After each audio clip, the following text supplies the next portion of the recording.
What's up, guys? Thank you for joining my YouTube channel. My name is Shola Dele, and if you have seen my other video, I want to thank you for watching.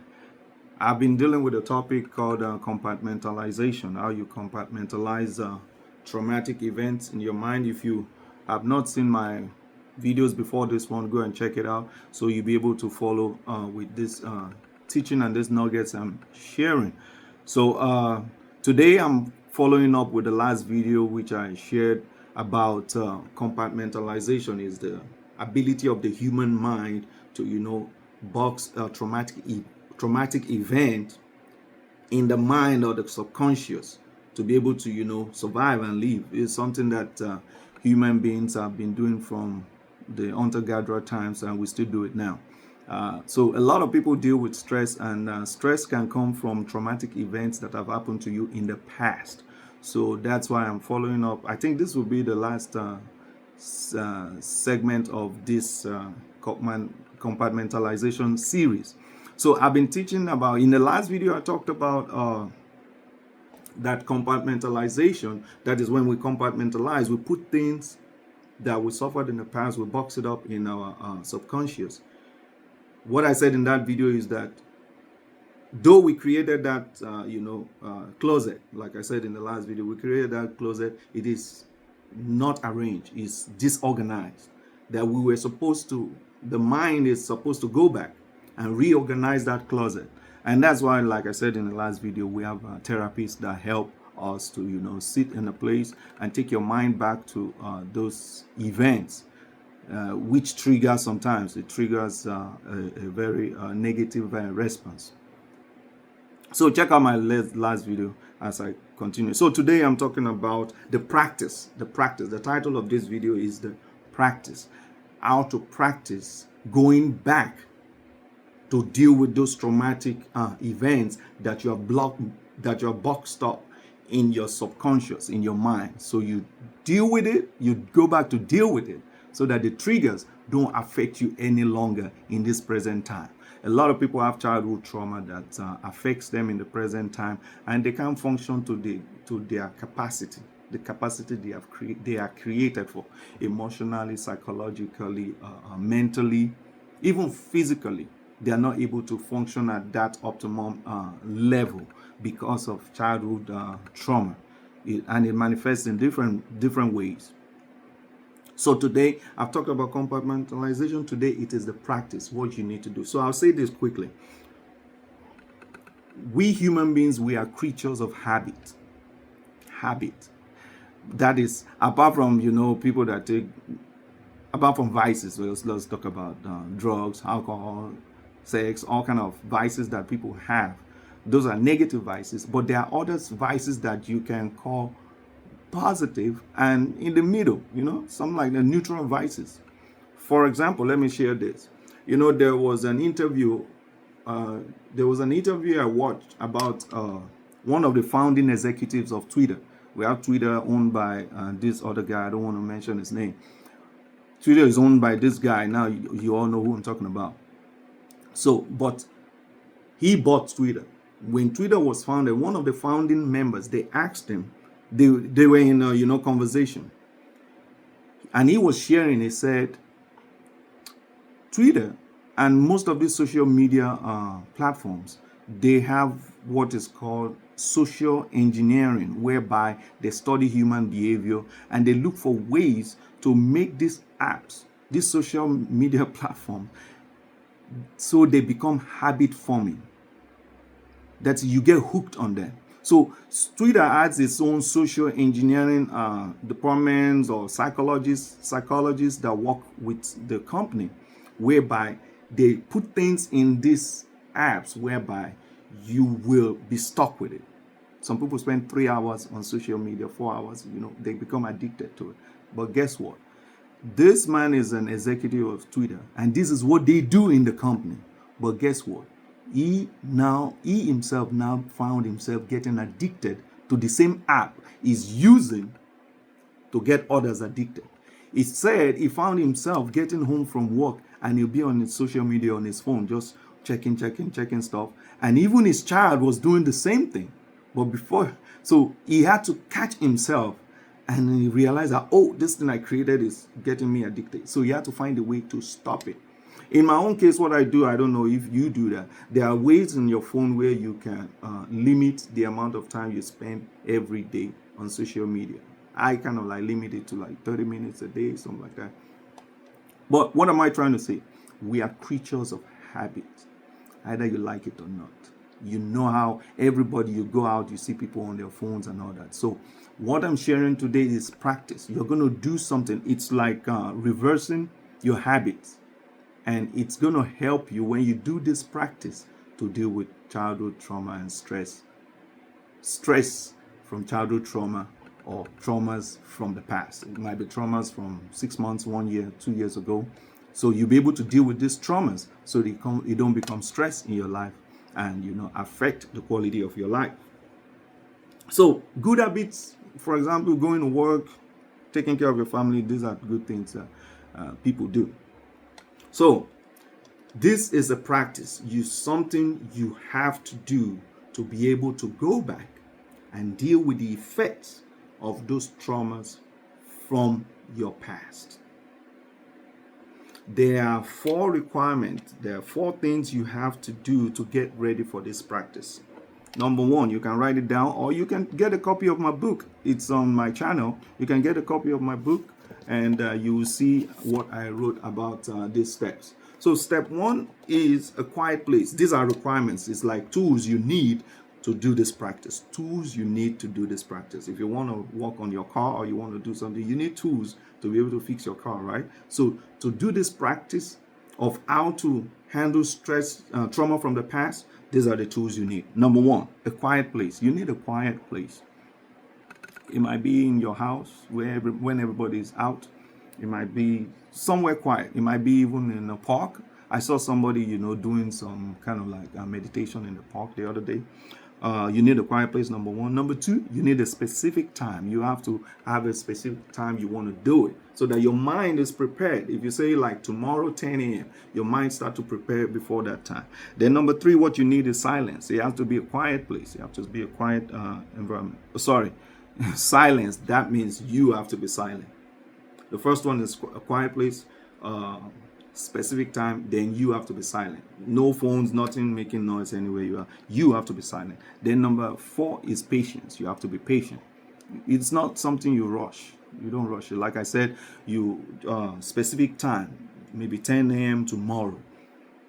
You have to time. You don't just rush, after 5 minutes I'm going to do it. No, you need patience. So having these 4 ingredients, then you're ready to practice what therapists normally do. But here is me, sharing it with you, and it is something you're able to do. Every human mind has the capacity to help itself to live a fulfilling life, to live a stress-free life like I enjoy. All right. So having those requirements in place, these are the steps. Number 1, I call it take flight. Take flight. Take flight. This is what you do in this practice. Take flight.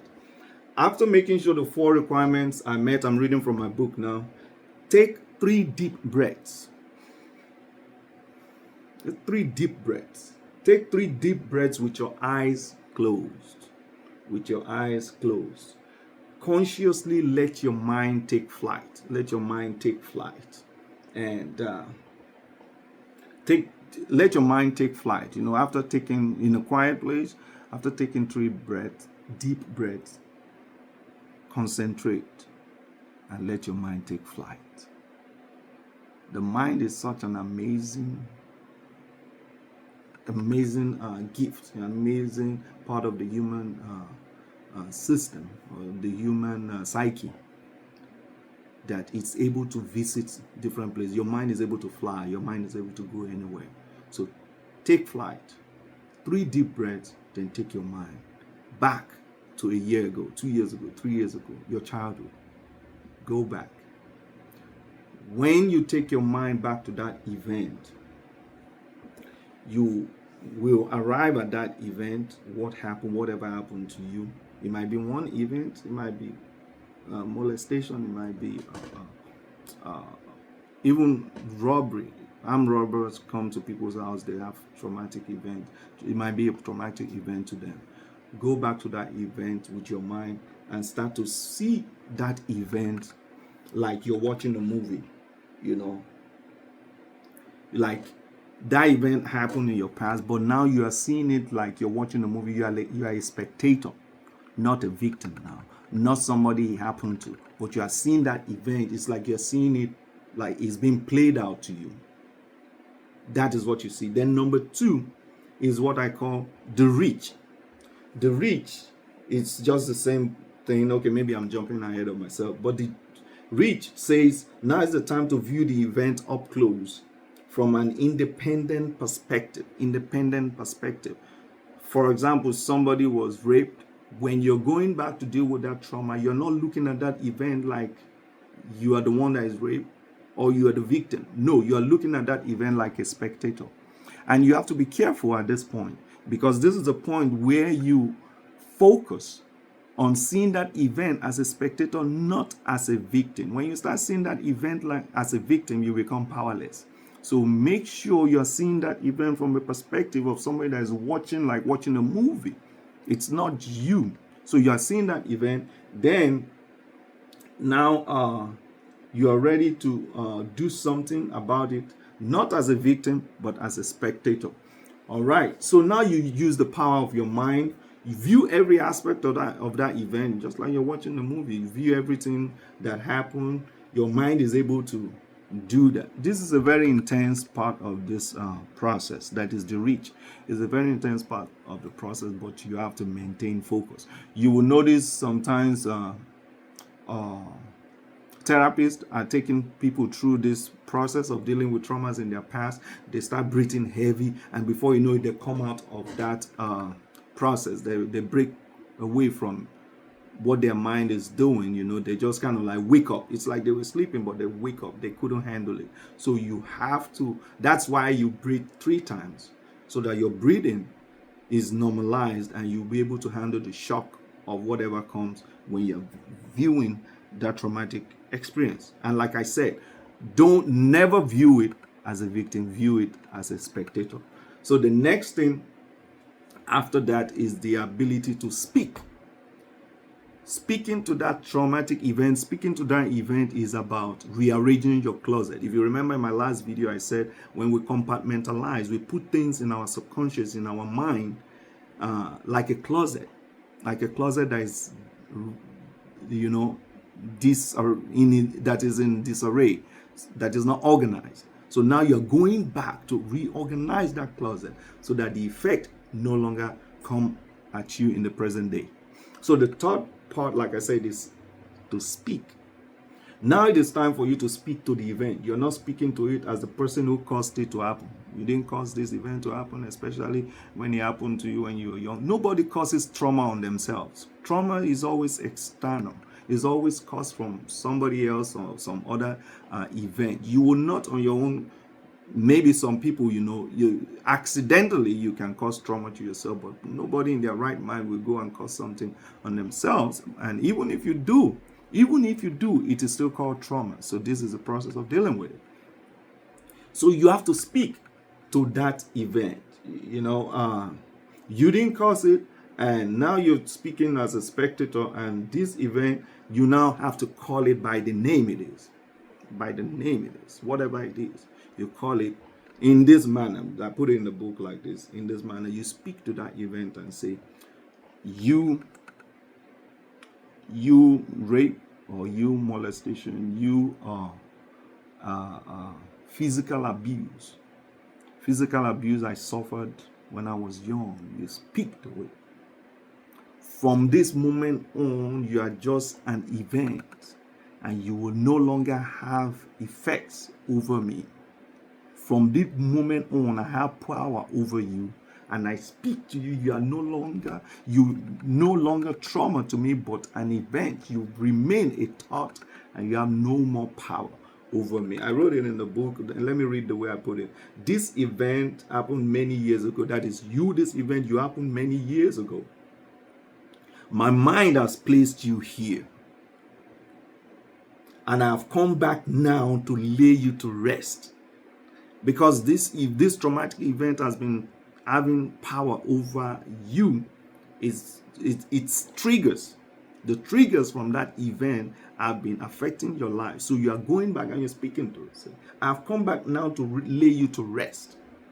You are just an event in my past. You have no more effect over me, and you will remain a thought from now on. In that manner, you speak to the event using your mind. You don't have to speak through your mind, through your mouth, but speak in your mind. Address that event. Address that event, that traumatic event, that it now becomes just a thought. Just a thought. When it comes from, okay, I'll get into that. When you do that, the last part is coming home. Coming home. This is the final part of the process. So, like I said, we have take flight, the reach, the speak.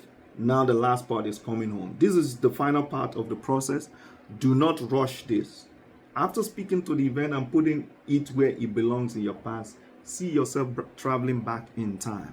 Seeing yourself traveling back in time. Come back to the present where you belong.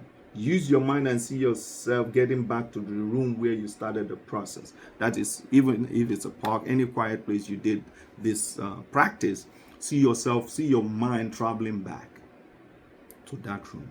When you're back to that room, take another 3 deep breaths.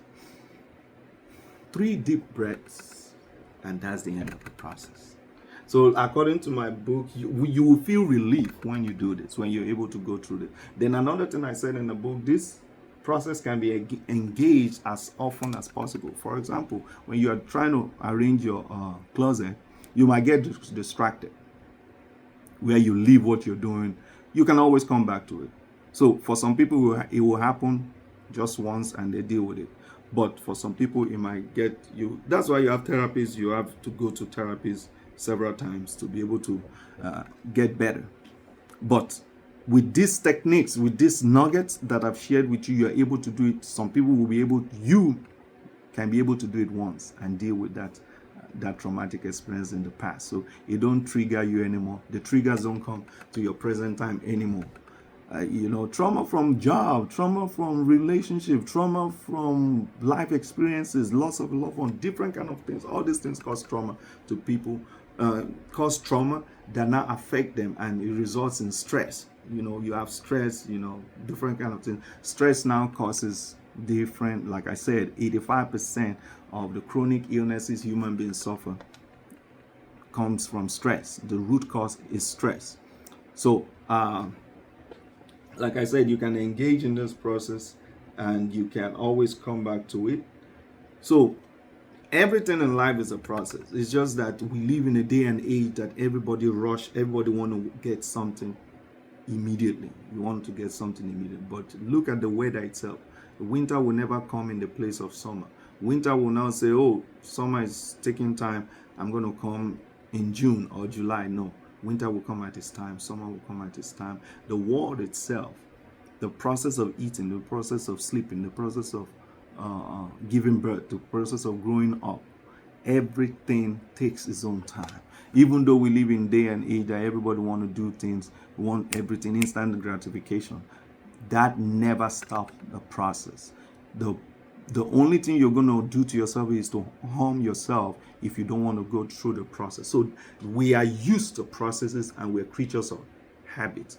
So go ahead, try this, and let me know if you have questions, if you have comments, if you have stories you want to share with me. If you have questions, you want me to deal with a particular event, a particular issue, you want me to talk about it, I will do it here. So just write to me, and I hope you are blessed by this.